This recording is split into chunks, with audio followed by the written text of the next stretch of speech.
আসসালামু আলাইকুম, শুভ সকাল। কেমন আছেন সবাই? Taste and tales with summer একটি নতুন পর্বে আপনাদের সবাইকে অনেক অনেক আমন্ত্রণ জানাই। আশা করছি কাছে দূরে যে যেখান থেকে আমার আজকের ভিডিওটি দেখছেন সবাই অনেক বেশি ভালো আছেন। আলহামদুলিল্লাহ, আল্লাহর রহমত এবং আপনাদের সবার দোয়ায় আমিও আমার পরিবার ভালো আছি। তবে প্রচণ্ড গরমে একদম জীবন ওষ্ঠাগত বলে একটা ওয়ার্ড আছে না, সেটা হাড়ে হাড়ে ফিল করছি। কিন্তু গরম বলে তো আর জীবনের সব কাজ থেমে থাকবে না, জীবন চলবে তার নিজের গতিতে। আমিও তাই সকাল থেকে আমার সমস্ত কাজকর্ম নিয়ে ব্যস্ততায় সময় কাটানো শুরু করেছি। আপনারা সবাই কেমন আছেন অবশ্যই জানাবেন।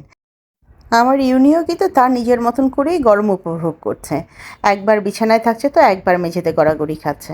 কোনোভাবেই তাকে বলা যাচ্ছে না যে তুমি বিছানায় থাকো, মেঝেতে গড়াগড়ি করো না।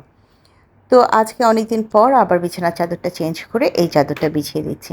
এই গরমে না আসলে বেশি দিন চাদরে থাকতে ভালো লাগে না। আমার তো মনে হয় গরমকালে ৩-৪ দিন পরপরই আমি বিছানার চাদর তুলে ফেলি। আর কেমন জানি গরমের কারণে বলেন কিংবা ঘামের কারণে বলেন, আসলে ভালো লাগে না। ওই দেখুন আমি কিভাবে বিছানার চাদর মেলবো, ওই যে দেখুন চাদরের নিচে কে। এই ধরনের দুষ্টুমি অহরহ চলতে থাকে। তাকে সরিয়ে সরিয়ে কাজ করা ও আরেক প্যারা। সেদিন রেশমি বলছিল, আপনার ইউনিকে দেখলে আমি জোহানের সাথে অনেক মিল পাই। আমিও বিছানা গোছাতে গেলে জোহান এমন করে। জোহান তো আমাদের লক্ষ্মী সোনা বাচ্চা একটা। আমার জোহান বাবাকে নিয়ে কোনো কথা হবে না। কিন্তু ইউনির দুষ্টুমি সেটা দিন দিন বেড়েই চলছে আর বেড়েই চলছে। তারপরও আমার সঙ্গী হচ্ছে আমার ইউনি। আমার প্রত্যেকটা কাজে আমার পাশে, আর কেউ থাকুক বা না থাকুক, আমার এই ইউনি সবসময় আমার পাশে থাকে। গল্প করতে করতে বিছানাটা কিন্তু গোছানো হয়ে গেছে। বালিশের কভার কিন্তু এটা না, বালিশের কভার আরেকটা চাদরের। তো ভাবলাম যে এটার সাথে কাছাকাছি যায়, তাহলে এটাই আপাতত দুটো বালিশে দিই, আর আরেকটা এইভাবে থাকুক। বিছানাটা গোছগাছ করে আমাদের অফ ক্যামেরায় আসলে নাস্তা করা হয়ে গেছে। কারণটা হচ্ছে কারেন্ট ছিল না। এত ঘন ঘন কারেন্ট চলে যাচ্ছে যে আমরা অন ক্যামেরা অফ ক্যামেরায় কাজ করেও কোনোভাবে ফুটেজ নিয়ে শেষ করতে পারছি না। আমি যখন এই রান্নাঘরে এসেছি ততক্ষণে আমাদের নাস্তা করা শেষ, মেয়েদের রুম গোছানো হয়ে গেছে এবং রান্নার জোগাড় করে দিয়েছে আমার খালা। তো এখন আমি একটা একটা করে জাস্ট রান্নাগুলো বসানো শুরু করছি। তবে এটা কিন্তু আজকে অন্য একটা জিনিস বসাচ্ছি। আমি মুরগির বুকের মাংস নিয়েছি। এখানে আদা বাটা, রসুন বাটা, লবণ, মরিচ, তারপর বিভিন্ন রকমের সস সব কিছু দিয়ে একটু ভালো করে মাখিয়ে সিদ্ধ করে আমি এটাকে শ্রেডেড চিকেনের মতন করে নেব। তারপর সেগুলো দিয়ে হয় রোল বানাবো, নয় সমুচা বানাবো, কিছু একটা নাস্তা বানিয়ে বাচ্চাদেরকে দেবো। এই জন্যই আমি এই মুরগির বুকের মাংসটা এভাবে রেডি করে নিচ্ছি। আচ্ছা, এটা আসলে শেয়ার করবার মতন অত বড় আহামরি কোনো রেসিপি না, সেজন্য সেভাবে দেখাচ্ছি না। তবে যখন আমি রোল কিংবা সমুচা বানাবো অবশ্যই আপনাদের সাথে সেটা শেয়ার করব। তো এটা সিদ্ধ হতে হতে আমি অন্যদিকে আবার মাছ রান্না করব, সেটারও জোগাড় করে নিয়েছি। রান্নাঘরে টানা 10 মিনিট থাকলে আমি একদম হাঁপিয়ে উঠছি। সাথে সাথে ছুটে গিয়ে আবারও ফ্রিজ থেকে পানি বের করে ঠান্ডা পানি নর্মাল পানি মিশিয়ে পানি খাচ্ছি। আবার এসে রান্নাঘরে দাঁড়াচ্ছি। একটানা রান্নাঘরে আমি আসলে 15-20 মিনিট দাঁড়িয়ে থেকে রান্না করব সেই সাহসই পাচ্ছি না।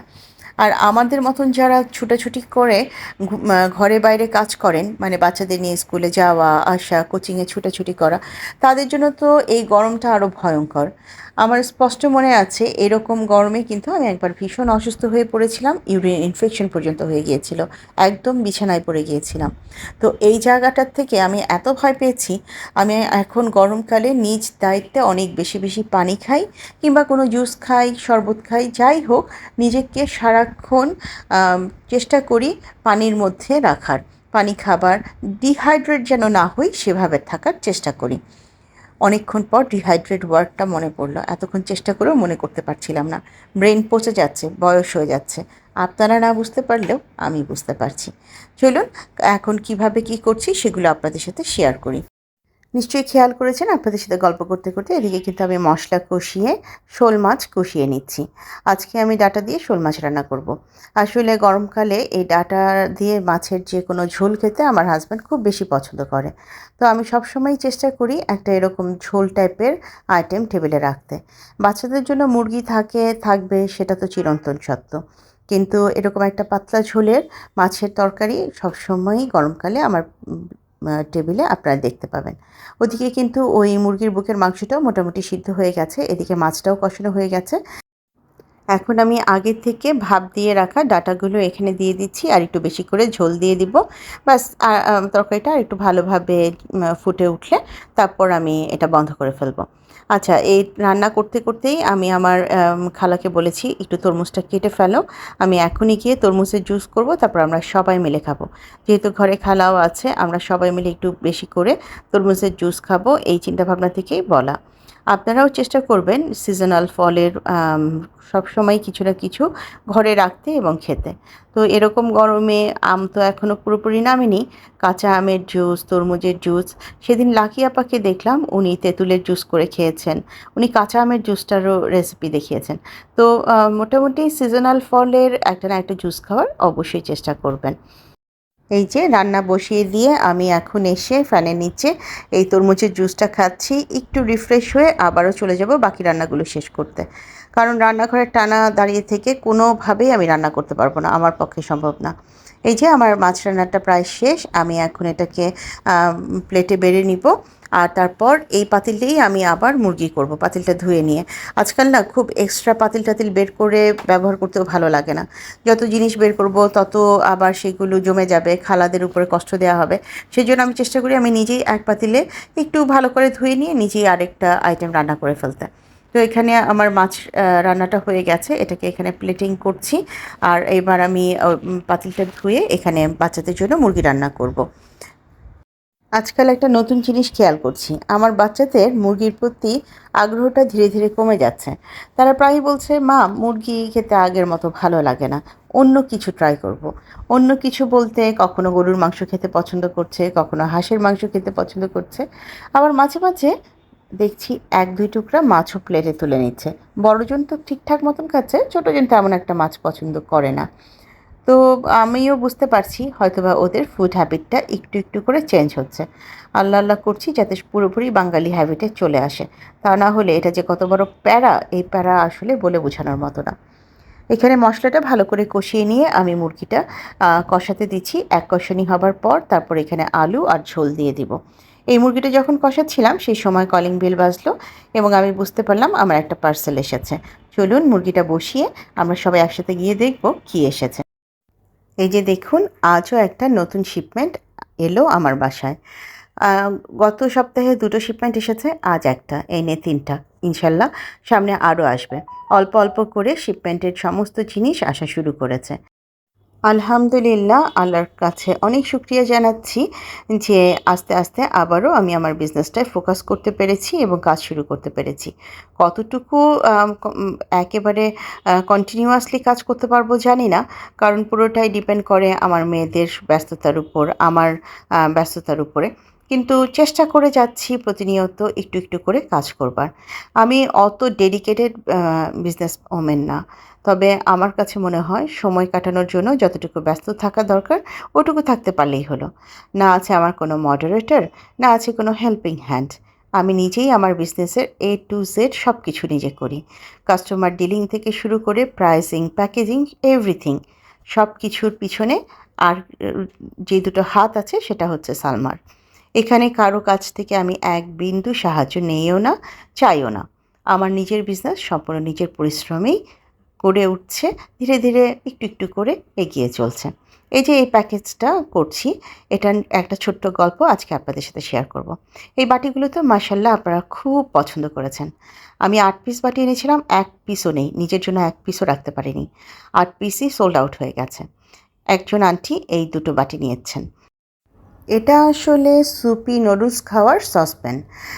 এটা যেহেতু 750 ml এর, একজনের পরিপূর্ণ সুপি নুডলস এটাতে এঁটে যায়। তো চায়নারা, চাইনিজ পিপল তারা এইটাতেই খায়, এটাই তাদের জন্য যথেষ্ট। তো এইখানে যে দুটো কালার দেখছেন, পিঙ্ক কালার এবং ইয়েলো কালার, একজন আন্টির রিকোয়ারমেন্ট ছিল। ৩ থেকে ৩.৫ মাস হয়ে গেছে আমি প্রোডাক্ট আনতে পারছি না, দিতে পারছি না। আমি এক সময় গিয়ে আন্টিকে বললাম যে, আন্টি আমি যেহেতু শিপমেন্ট করাতে পারছি না, ৩ মাস হয়ে যাচ্ছে, আপনি এই অর্ডারটা ক্যান্সেল করেন এবং আপনি আমাকে যে প্রি বুকিং হিসেবে ৮০ টাকা বিকাশে দিয়েছিলেন ডেলিভারি চার্জ, সেটা আমি আপনাকে ব্যাক করতে চাই। আন্টি সেটা শুনেই আমাকে বলল, অসম্ভব, আমি এটা তোমার কাছ থেকে নিব না, এবং আমি জানি তোমার এই প্রোডাক্ট আসবে, যখন আসবে তুমি তখন আমাকে দিবে। এই একটা কথাই আমার ভিতরে কাজের গতি বহুগুণ বাড়িয়ে দিয়েছিল। আমার মনে হয়েছিল এই যে আমার উপর ভরসা, আস্থা, বিশ্বাস, এটা এত ঠুনকো হয়ে যেতে আমি দিব না। আমাকে অবশ্যই কাজে ফিরতে হবে, এবং অবশ্যই এই যে আমার দিকে তাকিয়ে আছে আমার প্রিয় কাস্টমাররা, তাদের কাছে আমার প্রোডাক্ট পৌঁছে দিতে হবে। তো সেই বিশ্বাস থেকেই আমি আবারও কাজ শুরু করলাম, শিপমেন্ট আনলাম, আবারও আমি কাজ শুরু করেছি। আলহামদুলিল্লাহ, আলহামদুলিল্লাহ, আল্লাহর রহমত এবং আপনাদের সবার দোয়ায় একটু একটু করে কাজ করেও যাচ্ছি।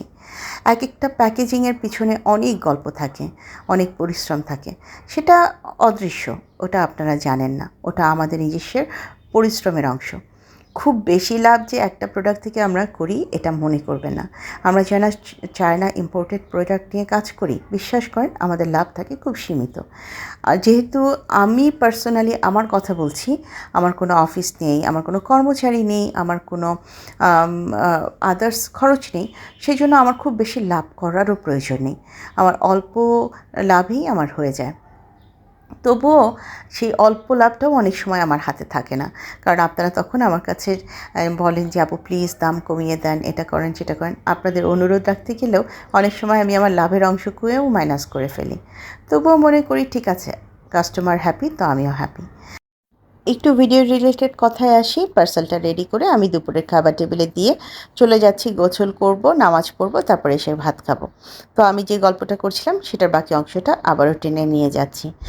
আসলে আমরা খুব বেশি লাভ রেখে কোনো প্রোডাক্ট সেল করি না, আমরা আমাদের সর্বোচ্চ চেষ্টা করি কাস্টমারকে হ্যাপি করবার জন্য। তারপরেও অনেক কাস্টমার আমাদের স্বচ্ছতা নিয়ে প্রশ্ন তুলেন, যেটা খুবই দুঃখজনক। আপনার যদি সত্যি মনে হয় আমরা এখানে ইউটিউব প্ল্যাটফর্মে কেউ স্বচ্ছ নই, তাহলে আর দয়া করে আমাদের কাছ থেকে জিনিস কেনা বন্ধ করবেন। আমরা এখানে প্রত্যেকে স্বচ্ছ, সততা এবং নিষ্ঠার সাথে কাজ করে যাচ্ছি। সেটা আমাদের মধ্যে যারা অনেক বড় ইউটিউবার এবং অনেক বড় বিজনেসে চলে গেছেন, তিনিও যেরকম তার জায়গা থেকে স্বচ্ছ ও সততা নিয়ে কাজ করছেন, আমি যেমন খুব ছোট ঠুনকো একজন ইউটিউবার এবং বিজনেসম্যান, আমিও কিন্তু আমার জায়গা থেকে স্বচ্ছ এবং সততা নিয়ে কাজ করছি। এই প্রশ্নটা কখনোই আমাদের জন্য করা ঠিক হবে না যে আমরা আসলেও স্বচ্ছ কিনা, বরং আপনি আপনার নিজের দিকে তাকিয়ে চিন্তা করুন এই প্রশ্ন করাটা আসলে আপনার ঠিক হচ্ছে কিনা। অনেক ঘটনা থাকে যেগুলো আমরা জেনে চুপ করে বসে থাকি। অনেক কাস্টমারই আমাদের কাছে এসে অনেক কথা বলে। ভুলে যাবেন না, এটা ইউটিউব প্ল্যাটফর্ম এবং আমরা সবাই সবার পরিচিত। হয়তোবা কালে ভদ্রে অনেকের সাথে অনেকের কথা হয়, অনেকের সাথে কম কথা হয়, বেশি কথা হয়, অনেকের সাথে কথাই হয় না। তাই বলে কাস্টমারের ব্যাপারে আমরা যে কোনো ইনফরমেশন জানি না কিংবা পাই না তা কিন্তু নয়। প্রত্যেকটা কাস্টমার ব্যাপারে আমাদের কাছে প্রপার ইনফরমেশন থাকে, এবং সবচেয়ে বড় কথা, যে কাস্টমারটা ভালো তার জন্য আমরা কিন্তু খুবই অ্যাপ্রিসিয়েট করি, খুবই দোয়া করতে থাকি, এবং প্রত্যেকেই আমরা তার ব্যাপারে খুব পজিটিভলি বলি। তার থেকেও বড় কথা, কাস্টমার রিভিউ বলে একটা বিষয় আছে, যেটা হচ্ছে আমরা পাই পাঠাও কিংবা স্ট্রিট ফাস্টের মতন সেবামূলক প্রতিষ্ঠান থেকে। আমি যখনই আপনার নামে একটা পার্সেল পাঠাবো, সাথে সাথে কিন্তু পাঠাও থেকে আমার কাছে সে কাস্টমারের ব্যাপারে ইনফরমেশন চলে আসবে। উনি কতগুলো পার্সেল রিসিভ করেছেন, কতগুলো উনি রিটার্ন করেছেন, উনার মানে প্রোডাক্ট নেওয়ার ক্ষেত্রে ওনার মোটিভটা কেমন, এভরিথিং আমাদের সামনে চলে আসে। কাজে আমাদের দিকে যখন আপনি আঙুল তুলবেন, মনে রাখবেন পাঠাও আপনার সমস্ত কিছু আমাদের সামনে ওপেন করে দিয়েছে, কিংবা স্ট্রিট ফার্স্ট আপনার সমস্ত কিছু আমাদের সামনে ওপেন করে দিয়েছে। প্রশ্নবিদ্ধ করবার আগে আরও একটু চিন্তা করবেন। কথাটা আমি সবার জন্য বলছি না, মাত্র একজন কিংবা দুজনের জন্য বলছি। বাকি সমস্ত কাস্টমার আমাদের কাছে আশীর্বাদ স্বরূপ। আলহামদুলিল্লাহ, আমরা সৌভাগ্যবান কিংবা সৌভাগ্যবতী যে আমাদের সাথে এত ভালো কিছু কাস্টমার আছে বলেই আমরা ধীরে ধীরে আমাদের বিজনেসকে এগিয়ে নিয়ে যাওয়ার সাহস পাচ্ছি, অনুপ্রেরণা পাচ্ছি। আল্লাহ আপনাদের সর্ব অবস্থায় ভালো রাখুন সেই কামনা করছি। এখন যে অংশটুকু দেখছেন এটা হচ্ছে সন্ধ্যার পর, মাগরিবের পরের অংশ।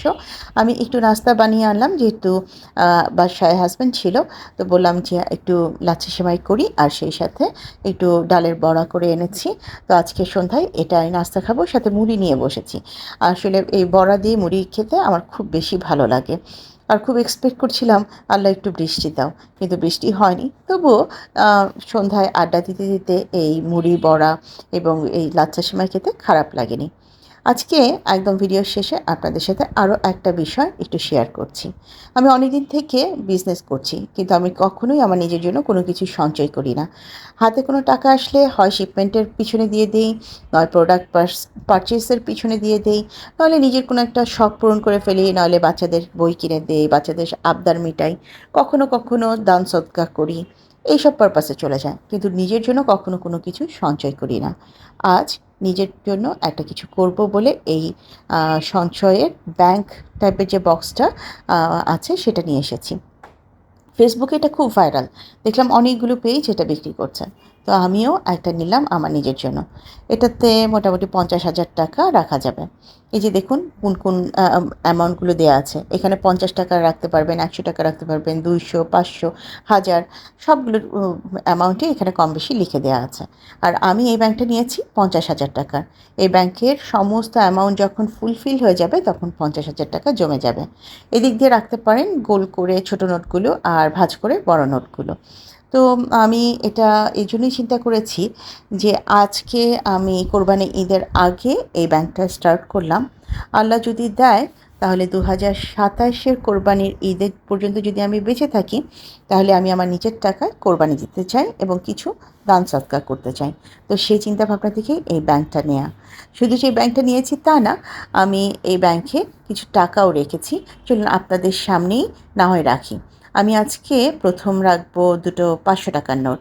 দাঁড়ান এখানে একটু এটা কেটে দিই, তাহলেই আমার মনে থাকবে যে আমি দুটো 500 টাকার নোট রেখেছি।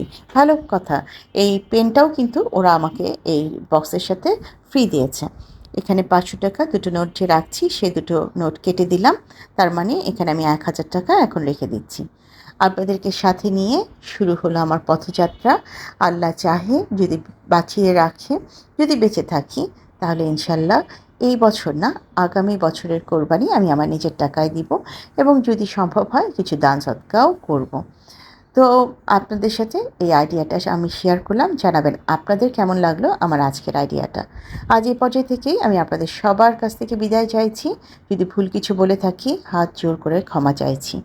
আমার নতুন বন্ধু, পুরনো বন্ধু যে যেখান থেকে আমার আজকের ভিডিওটি দেখলেন, আর যদি ভিডিওটি ভালো লেগে যায় তাহলে লাইক, কমেন্ট, শেয়ার এবং সাবস্ক্রাইব করে আমাকে এগিয়ে যেতে সাহায্য করবেন। যারা প্রথমবারের মতন ভিডিওটি দেখলেন, ভিডিওটি ভালো লেগে গেলে আমার বন্ধু হয়ে আমার পাশে থেকে যেতে পারেন। ইনশাআল্লাহ আবারও খুব শীঘ্রই হাজির হব নতুন কোনো ভিডিও নিয়ে। সে পর্যন্ত আপনারা সবাই অনেক বেশি ভালো থাকবেন, নিজেদের খেয়াল রাখবেন। আজ এখানেই বিদায় নিচ্ছি। আল্লাহ হাফেজ এবং আসসালামু আলাইকুম।